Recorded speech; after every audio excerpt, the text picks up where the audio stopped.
Hello everyone, मैं Vaibhav Titarmare lecturer in mechanical engineering department NIT polytechnic Nagpur.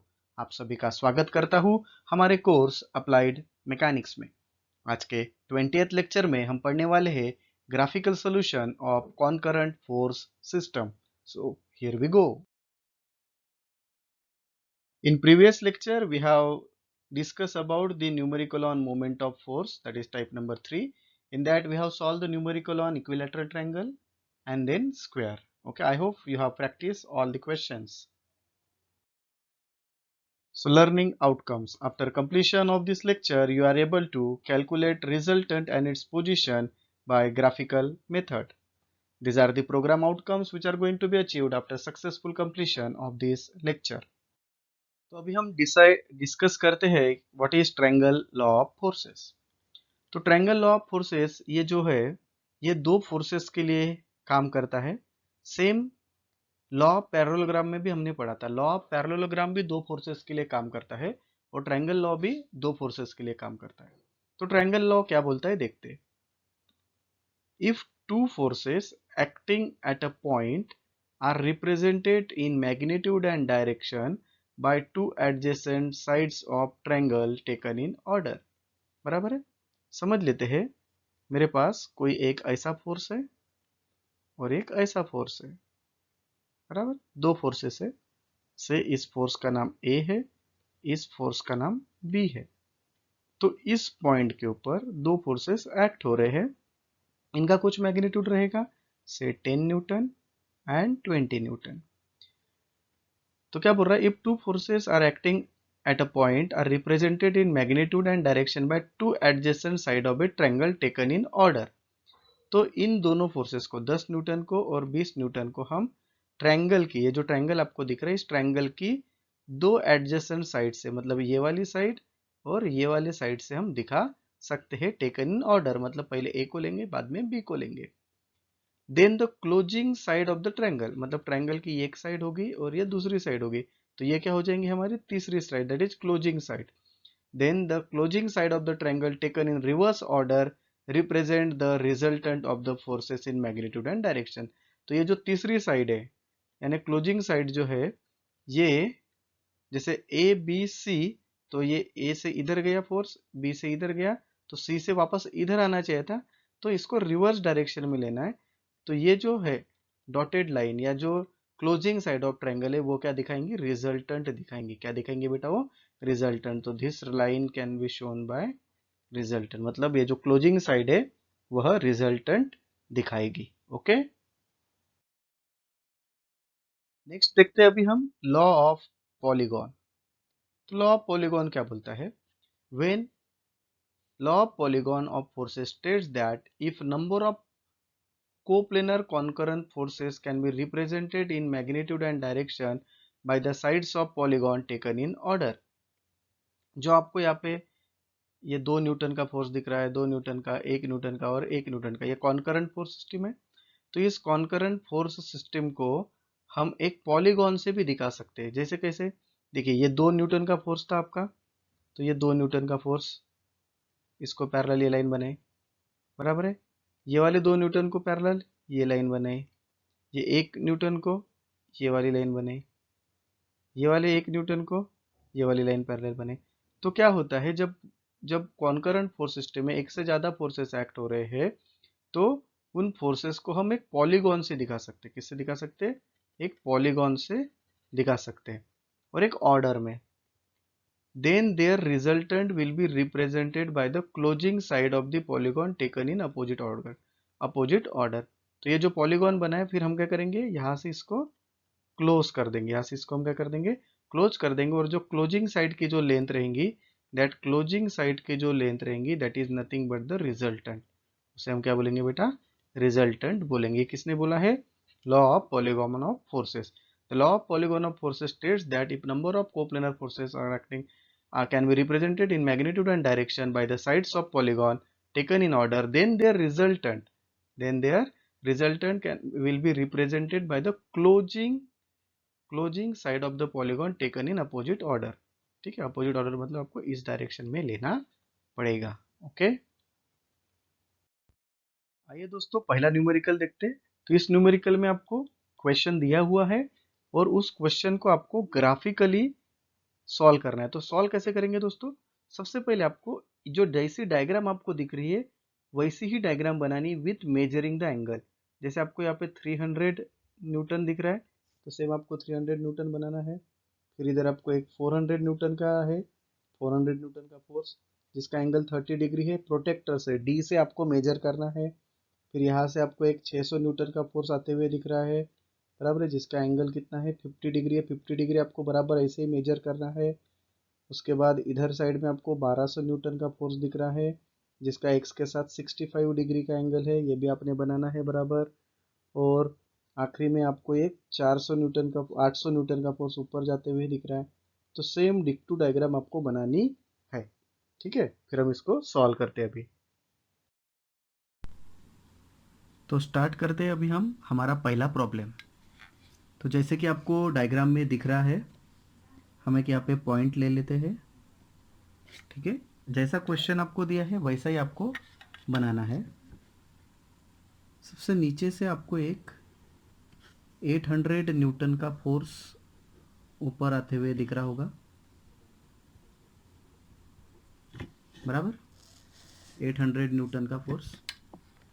उसके बाद इधर साइड में एक 300 न्यूटन का फोर्स है जो बाहर की तरफ जाते हुए दिख रहा है।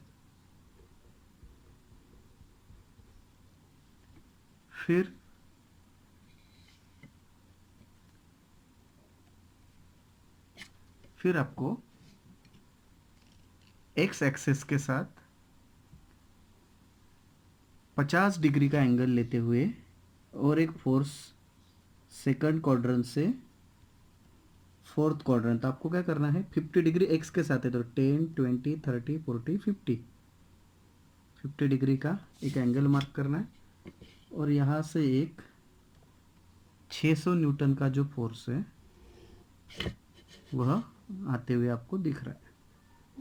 ठीक है, 600 न्यूटन का फोर्स जिसका एंगल है कितना 50 डिग्री 50 डिग्री।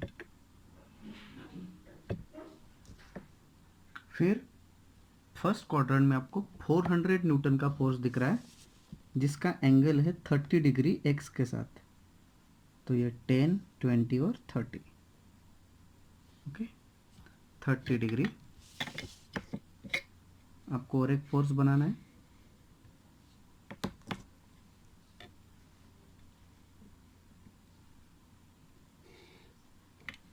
ये फोर्स जो है वो है 400 न्यूटन का जिसका एंगल है 30 डिग्री। ये सब डायग्राम में दिया हुआ है आपको, this is the given diagram. आपको बस एंगल के साथ इसको बनाना है। और एक आपको 1200 न्यूटन का फोर्स दिख रहा है, 1200 न्यूटन का फोर्स आपको थर्ड क्वाड्रेंट में दिख रहा है जिसका एक्स के साथ जो एंगल है वह 65 डिग्री है।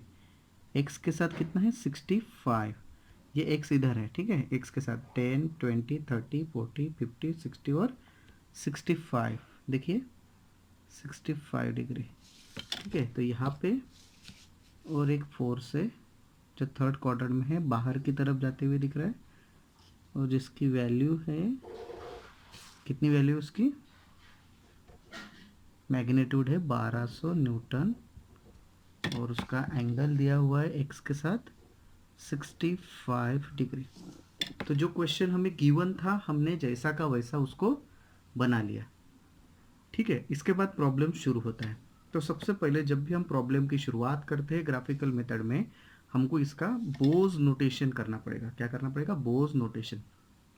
हमने पढ़ा है बोज नोटेशन मतलब क्या? बोज नोटेशन मतलब फोर्स के आजू बाजू में ABCD लिखना और उस ABCD को राउंड करना। जैसे 300 न्यूटन का फोर्स है, इसके एक साइड में A लिखना, राउंड करना, उसके दूसरे साइड में B। ओके, फिर ये 400 के आजू में B हो गया तो इसके बाजू में लिख लेना C।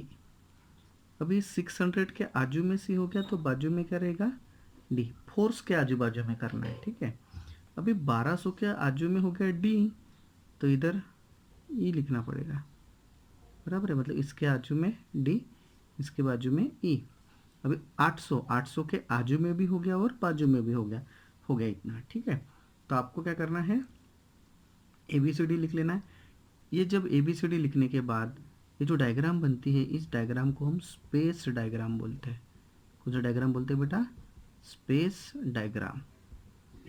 Okay, this diagram is called as space diagram. एक स्पेस में हमने जो गिवन डायग्राम थी वो बनाए।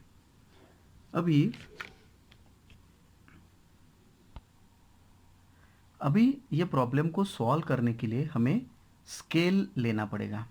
तो स्केल कैसे ली जाती है वो हम देखते हैं। स्केल हम फोर्स की लेते हैं। स्केल किसकी लेते हैं? फोर्स की। तो देखिए, फोर्सेस 300, 400, 600, 1200 एंड 800। मतलब ये जो फोर्सेस है 100 की रेंज में है। तो अगर हमने 1 सेंटीमीटर इक्वल्स टू 100 लिया तो 300 मतलब 3 हो जाएगा, 400 मतलब 4, 600 मतलब 6, 1200 मतलब 12 और 800 मतलब 8। तो हमें क्या करना पड़ेगा, इधर 12 सेंटीमीटर की बहुत बड़ी लाइन बनानी पड़ेगी। तो ये अवॉइड करने के लिए हम क्या कर लेते हैं, हम scale 1 centimetre equals to 200 newton लेते हैं। तो 1 सेंटीमीटर जो रहेगा वो 200 न्यूटन दिखाएगा, ठीक है। तो 1 सेंटीमीटर मतलब 200, तो 300 मतलब ये 1.5 बनेगा। 1 मतलब 200, तो 400 मतलब 2, 600 मतलब 3, 1200 मतलब 6 और 800 मतलब 4। बराबर इतने सेंटीमीटर की हमें लाइन बनानी पड़ेगी। समझ में आया सभी को? ओके, हमने क्या किया, कुछ भी नहीं किया, इस फोर्स को इस स्केल से डिवाइड किया और हमें ये मिला 300 divided by 200 is 1.5, 400 divided by 200 is 2। अभी हमें इसका वेक्टर डायग्राम बनाना है। तो वेक्टर डायग्राम कैसे बनाते हैं वो हम देखते हैं। सबसे पहले हमें स्टार्टिंग पॉइंट लेना पड़ेगा। हमारी शुरुआत कहाँ से हुई थी? ए से। यहाँ पे कैपिटल लेटर है, यहाँ पे हमें स्मॉल लेटर लेना पड़ेगा। क्या लेना पड़ेगा बेटा? Small letter. तो हम क्या करते हैं, यहाँ पे कहीं तो भी एक पॉइंट ले लेते हैं ए। ओके, स्मॉल ए। जब हम ए से बी निकले, ए से जब हम बी निकले तो बीच में कौन मिले? 300 मिले। 300 कहाँ जा रहे? इधर जा रहे। तो क्या करेंगे, रोलर स्केल रख देंगे। रोलर स्केल रख देंगे 300 के ऊपर और एक पैरेलल लाइन बनाएंगे। पैरेलल लाइन बनाएंगे कितने सेंटीमीटर की बनाएंगे? 1.5। कितने सेंटीमीटर की बनाएंगे बेटा? 1.5। केयरफुली ड्रॉ करना है आपने। देखिए, हमने ए से निकले थे, कहाँ गए? बी पे चले गए, तो हमारा पॉइंट बी मिल जाएगा और हम कहाँ गए? इधर साइड गए, बराबर। फिर हम बी पे हैं, बी से हमें सी पे जाना है। तो जब हम बी से सी जाएंगे तो बीच में कौन मिले? 400 मिले। 400 कहाँ जा रहे? इधर, ठीक है। तो 400 मतलब कितना सेंटीमीटर की लाइन? 2 सेंटीमीटर की लाइन बनानी है। तो 400 के ऊपर रोलर्स कर रखेंगे। अभी हम बी पे, तो लाइन भी बी से बनाएंगे। कितने सेंटीमीटर की लाइन बनाएंगे? 2 सेंटीमीटर की, ठीक है। तो सबसे पहले आपने एक लाइन बना लेनी है फ्रंट, उसके बाद उस पर मार्क करना है कितना? 2 सेंटीमीटर, ठीक है।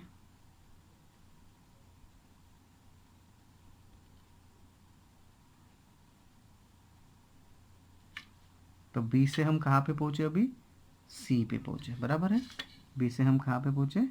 सी पे पहुँचे। ओके, इधर साइड में एरो गया। फिर सी पे है, यहाँ पे सी पे। सी से हमें डी जाना है, सी से हमें डी जाना है। तो बीच में कौन मिले? 600। 600 कहाँ जा रहे? इधर जा रहे। 600 इधर जा रहे। तो रोलर स्केल ऐसे रखेंगे 600 के ऊपर और सी से इधर साइड में एक लाइन बनाएंगे। सी से इधर साइड में एक लाइन बनाएंगे। पैरेलल लाना है आपने। कितने की बनाएंगे? 3 सेंटीमीटर की। तो पहले एक फ्रंट लाइन बना लीजिएगा, फिर 3 सेंटीमीटर की लाइन बनाइए।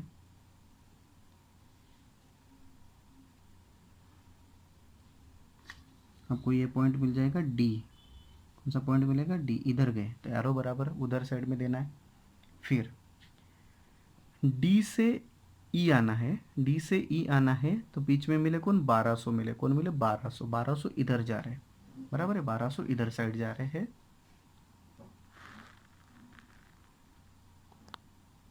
ओके, तो रोलर स्केल इसके ऊपर रखेंगे 1200 के ऊपर। हमें लाइन अभी डी से बनानी है। 1200 मतलब कितना, 6 सेंटीमीटर। तो सबसे पहले एक फेंट लाइन बना दीजिए। सबसे पहले एक फेंट लाइन बना देना, ठीक है। एक फेंट लाइन बना दीजिए सबसे पहले। उसके बाद वहाँ पे 6 सेंटीमीटर मार्क करिए।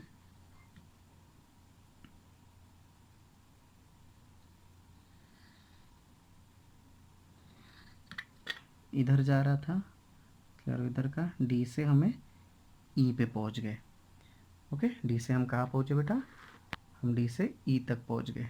ओके, अभी ई से वापस अपने घर आना है ए की तरफ। ई से आपको कहाँ पे आना है, ए की तरफ आना है। तो बीच में कौन मिले, 800। 800 कहाँ जा रहे, ऊपर की तरफ, है ना। देखिए हमें ई से वापस ए पे आना है। ई से वापस ए पे आना है तो बीच में कौन मिले, 800। 800 कहाँ जा रहे, ऊपर। तो ई से वापस जाना है तो रोलर स्केल ऐसे रखेंगे। रख दिया रोलर स्केल। ई से लाइन बनानी है, एलिफेंट लाइन बना दीजिएगा। हाँ, कितने की, 800 न्यूटन है। 800 न्यूटन मतलब कितना, 4 सेंटीमीटर गिन लीजिए।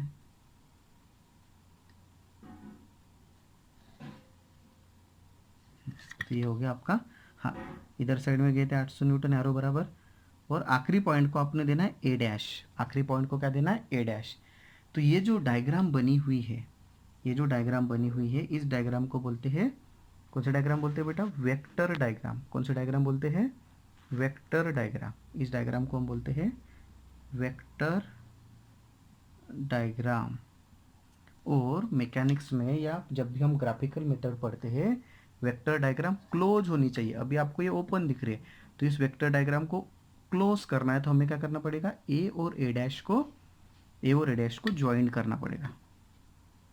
ए और ए डैश को ज्वाइन करना पड़ेगा, ठीक है। जैसे लॉ ऑफ पॉलीगॉन में बोला था। और उल्टे डायरेक्शन में एरो देना है, ए डैश से ए की तरफ, ए डैश से ए की तरफ एरो देना है। जो आपको ये ए और ए डैश दिखा रहा है, this is the length, this is the length of resultant, this is the length of resultant. और इस प्रॉब्लम में हमें रिजल्टेंट ही निकालना था। तो हमें रिजल्टेंट कैसे निकालना है, अभी हमें क्या निकालना है, resultant. Resultant R equals to, resultant R equals to कैसे निकालेंगे, length of A dash into scale, length of A dash into scale. तो आपको क्या करना पड़ेगा, अभी ए डैश की लेंथ मेज़र करनी पड़ेगी, गिनना पड़ेगा कितना आया है ए डैश। मेरे स्केल से मुझे मिल रहा है 4.1। कितना मिल रहा है, लेंथ ऑफ ए डैश, मतलब ये जो है ना ए डैश की लेंथ कितना आया, 4.1 इंटू स्केल कितना लिया था हमने, 200, तो मल्टीप्लाइड बाय 200। सो लेंथ कितना आएगा, 4.1 इंटू 200, तो ये आ जाएगा कितना, 820 न्यूटन। आपको रिजल्टेंट कितना मिलेगा, 820 न्यूटन। रिजल्टेंट मिल जाएगा ग्राफिकल मेथड से। फिर हमें निकालना पड़ता है डायरेक्शन। फिर हमें क्या निकालना पड़ता है, डायरेक्शन। डायरेक्शन मतलब थीटा। कैसे निकालेंगे, तो आपको क्या करना है, सिंपली इस ए पे स्टार्टिंग पॉइंट पे डॉक्टर बना लेना है, ठीक है, डॉक्टर बना लेना है। और आपको ये एंगल एक्स के साथ ही मेजर करते, तो ये एंगल हमें मेजर करना है, थीटा कितना रहेगा, this angle we have to measure. कितना दिख रहा है आपको बताइए, 47 डिग्री के आसपास दिख रहा है। सो थीटा आपको 47 डिग्री मिल रहा है by measurement, 47 degree by measurement. दोस्तों ये ग्राफिकल मेथड है। ग्राफिकल मेथड में स्केल अलग है, सबका पेंसिल अलग है, सब कुछ अलग है। इसलिए प्रॉब्लम में जो आंसर्स आते हैं उसमें वेरिएशन आते हैं, ठीक है, तो वो आपने एडजस्ट करना है। So this is our complete problem. ये आपका एक्सपेरिमेंट नंबर 9 भी है। ये भी आपका क्या है बेटा, एक्सपेरिमेंट नंबर 9 भी है। इस क्वेश्चन में सबसे पहले हमने स्पेस डायग्राम जो क्वेश्चन दिया था वो बनाया, पैरेलल लाइन ड्रॉ करके हमने ये वेक्टर डायग्राम बनाया, और बाद में फिर हमने रिजल्टेंट और डायरेक्शन निकाला। आई होप आप सभी को ये क्वेश्चन समझ में आया होगा। The law of forces and law of polygon. These are the program outcome which are achieved by this lecture. This is the most likely question ask in MSBT. ये question को आपको घर पे ट्राई करना है और इसका सॉल्यूशन मुझे भेजना है। Okay, so thank you very much guys. In next lecture we have learn about the calculate the resultant by graphical method of non concurrent force system. तब तक के लिए हंसते रहिए, मुस्कुराते रहिए और मैकेनिक्स की प्रैक्टिस करते रहिए। Thank you.